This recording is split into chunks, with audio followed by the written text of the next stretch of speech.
রমাদান যে আসতেছে আপনাদের ভাল লাগে? হ্যাঁ, রমাদান নাম শুনলেই মুমিন হৃদয়ে বয়ে যায় প্রশান্তির ফল্গু ধারা, ঠিক কিনা?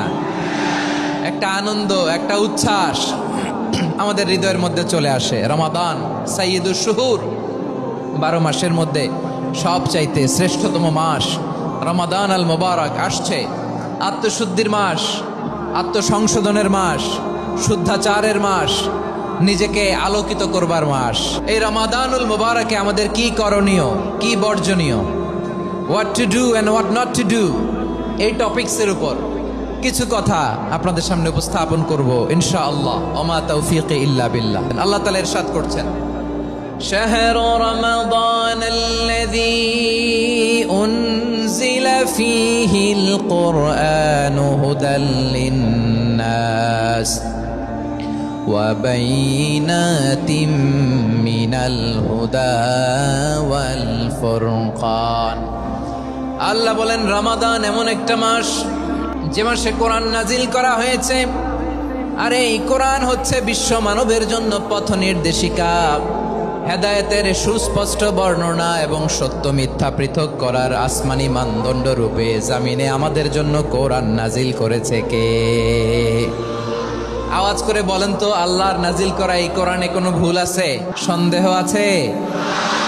সংশয় আছে?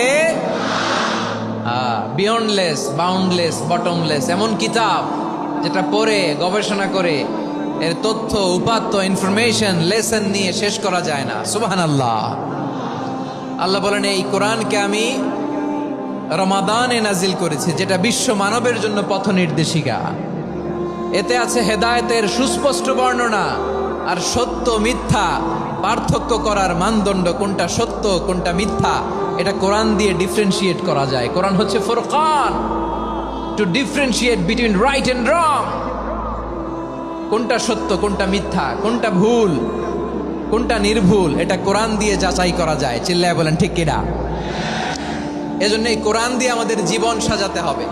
কোরআন দিয়ে জীবন না সাজালে জীবন আলোকিত হয় না।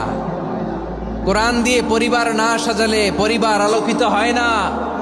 কোরআন দিয়ে সমাজ না সাজালে সমাজটা শান্তিময় হয় না। শুধু দুর্নীতি দমন কমিশন দিয়ে দুর্নীতি বন্ধ করা যায় না। কোরআনের আইন বাস্তবায়ন করা ছাড়া এই সমাজ থেকে দুর্নীতি বন্ধ করা যাবে না। চিল্লায় বলো ঠিক কিনা?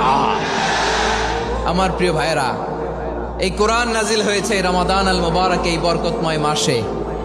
তাই আমাদের উচিত আসন্ন যে রমাদান আল মুবারক, এই রমাদানে কোরআনের সাথে নিজেদের সম্পর্ককে বাড়ানো। আপনি কি জানেন কোরআন নিয়ে কোন